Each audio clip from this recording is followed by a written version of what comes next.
I'm Kenneth, a relationship coach and a psychotherapist. Every relationship is different and every breakup is different. Work with me and you'll get professional help on your situation. And if you're in no contact, focused on personal growth, my workbook series, The Knowledge, will help you make changes like you've never made before. Available now at AskCraig.net.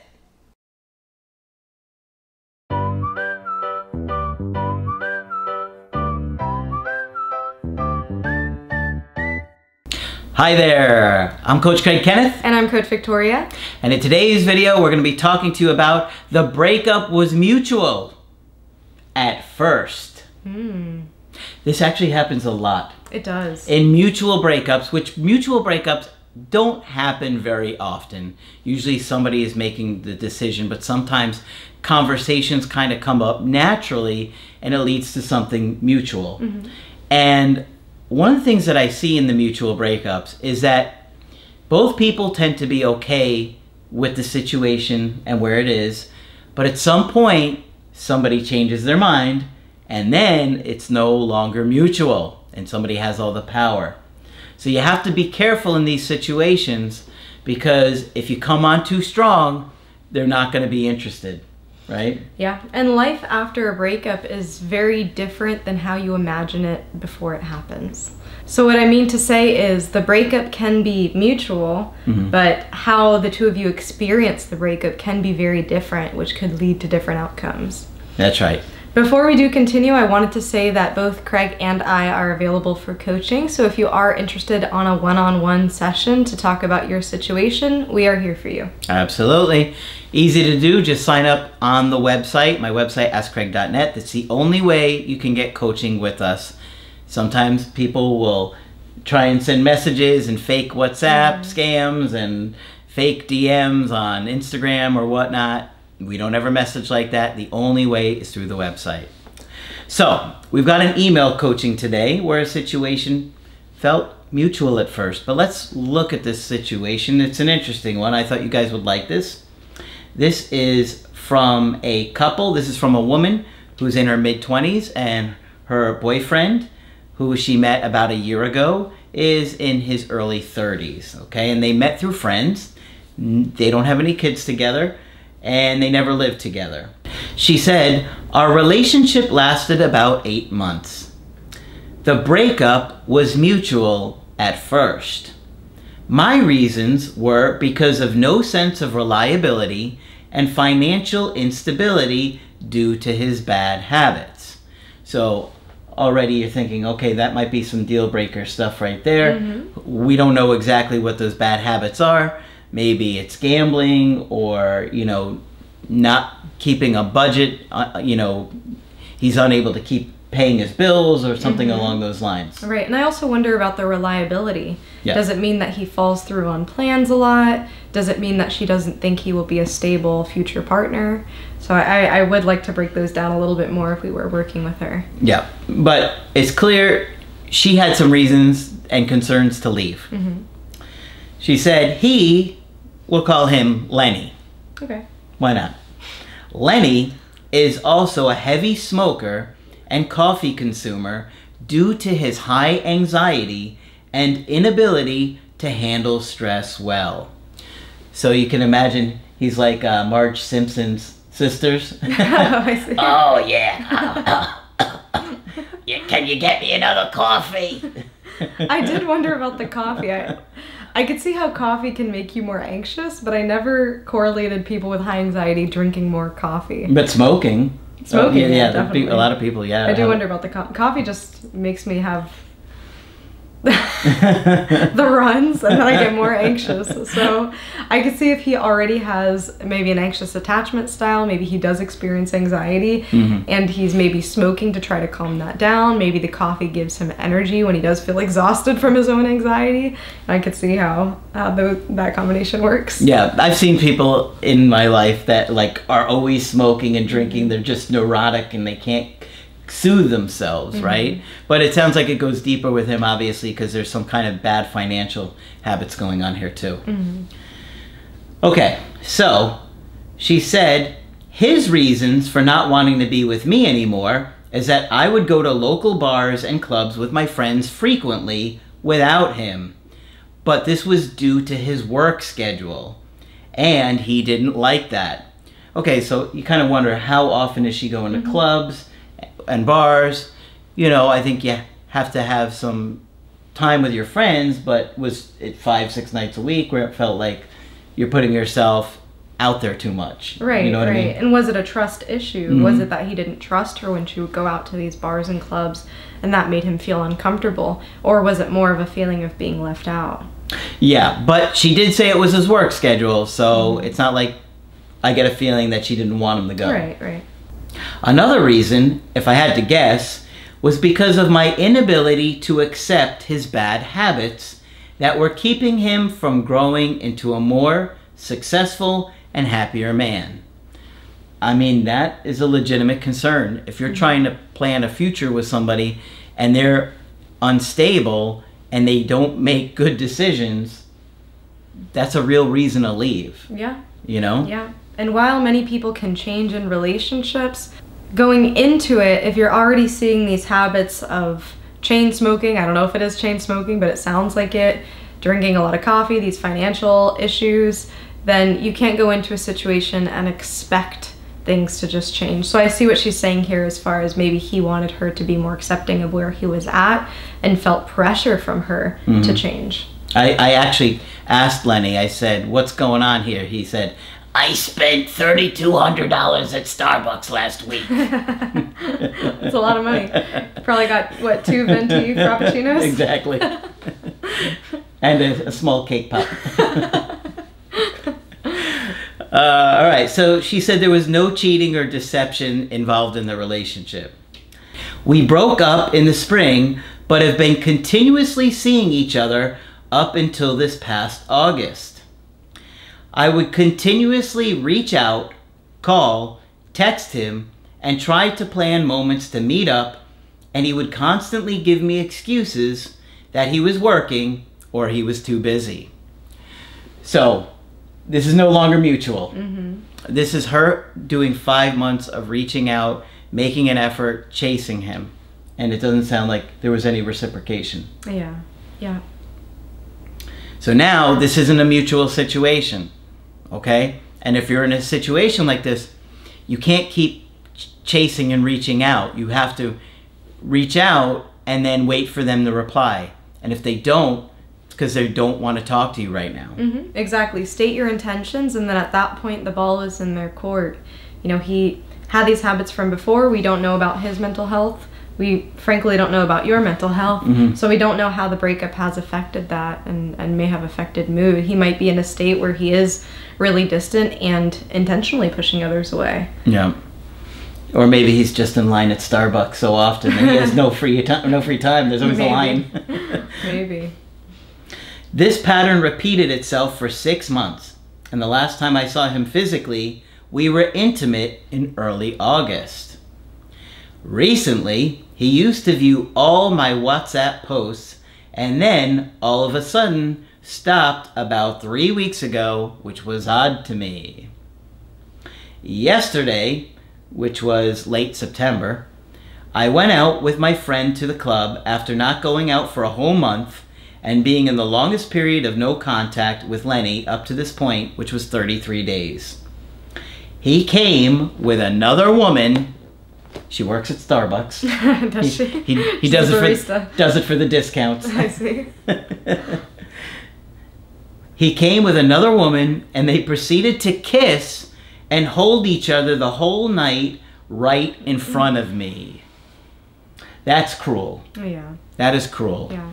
I think that's disrespectful, and I think it's mean. And sure, he technically has the right to do that, but why would you want to do that to somebody that you cared about?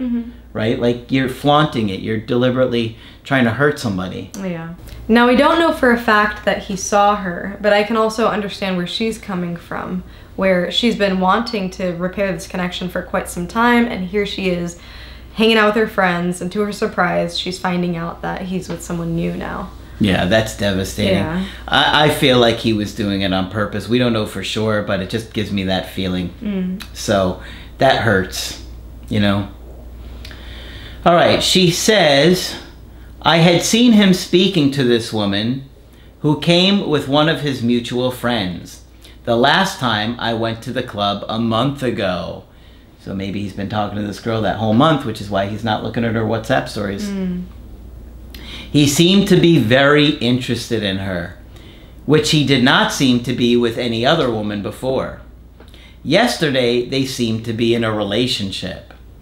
Okay, well, that might be jumping the gun. Just because they're making out or whatever, you know, doesn't mean they're necessarily in a relationship. True, we don't know for a fact. I think that was, yeah.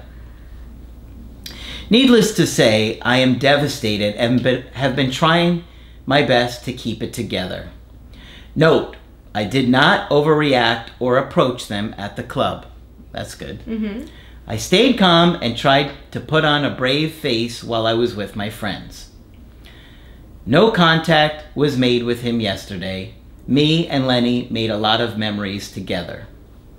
I helped him when he struggled to pay rent. Okay, so there we have the financial issues. Okay.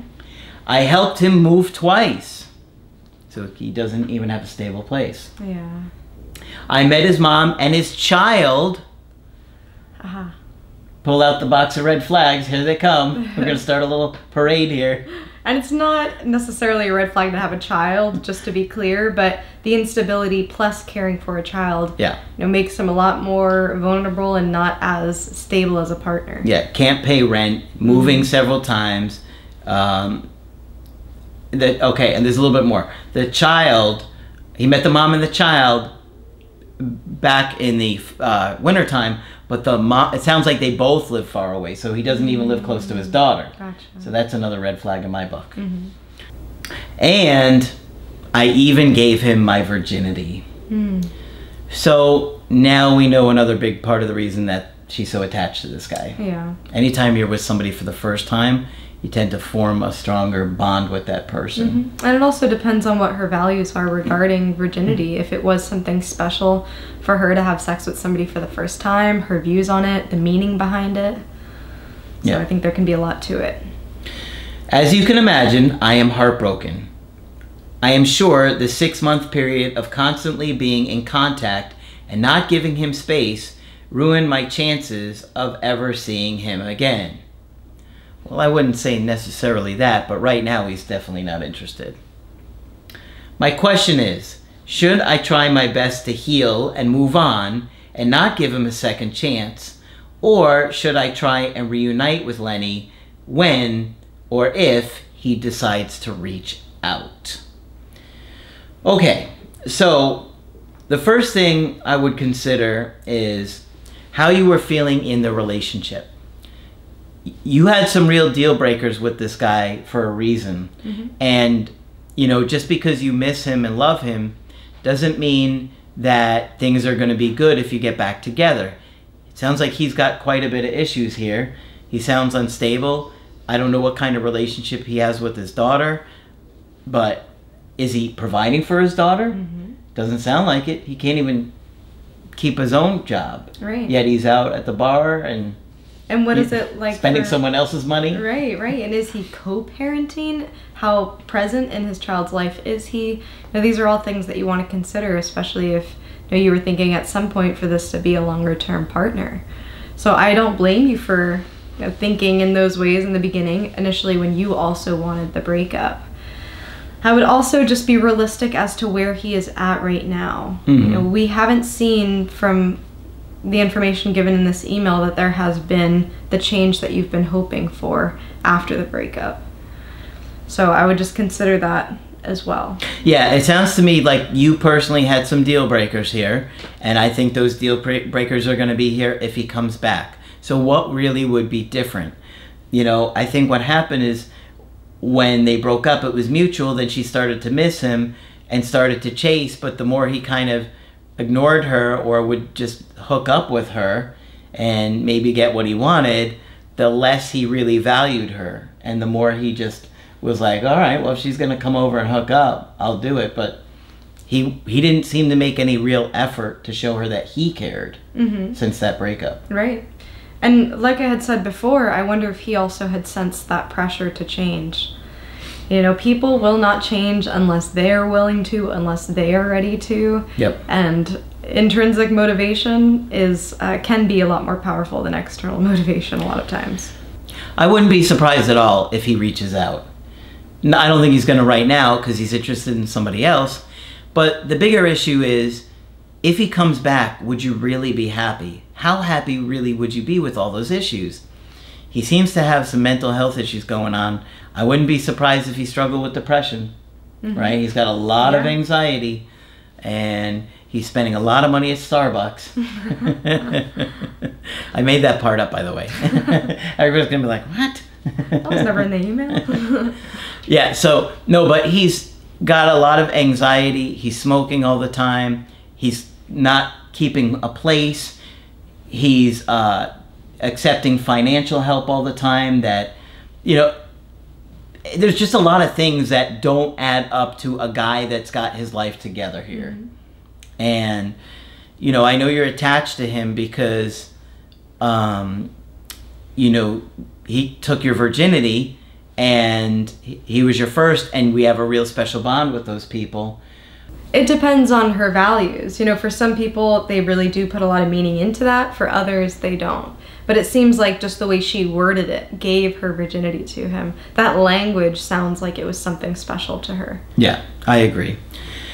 You know, ultimately, I think what she has to really think about is what she's looking for in a person and if he lines up with those things.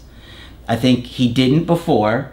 She had concerns about this guy, rightfully so. There was some concerning behavior, and she's got to really think, if we get back together, can he give me the things that I'm looking for? And she has to really be honest with herself and think about these things, because, I mean, I don't think would be surprising at all if he comes back again. Not right now, but in the future. But if you get back together, how will it go? Yeah, yeah. And I'm also curious how many relationships she's had in the past, and just to know a little bit more about her relationship history. Now, I know that this is the first person that she's slept with. It's not sure if this is her first partner or the first person that she's really had this much investment in. And if so, in that case, I would also say to keep your mind open, you know, explore all of your options. And I know now this person is really meaningful to you, is really special to you. However, there might be other people with habits that are more compatible to yours. It sounds like some of those things that really bothered you in him, you probably have a better grip on in your life and are looking for a partner who's more adapt to that. Yeah. Well, you got a lot to think about, and you certainly don't want to chase this guy. I mean, after all the things he's done, including making out in front of a new girl in front of you, I mean, you got to protect yourself. So I'd be very careful with this guy and make sure if he does come back that he's acting like a mature adult and showing you that he's going to line up with what you're looking for in a partner. Exactly. All right, so hopefully you found this helpful. Of course, if you want to get our help personally, you could do that on my website, askcraig.net. I do email coaching and I do Skype. Coach Victoria is also available for Skype coaching. I'm here whenever you'd like to chat. Just click on her name at the top of the website to schedule with her. But that's it for this video. I'm Coach Craig Kenneth. And I'm Coach Victoria. And we will talk with you soon.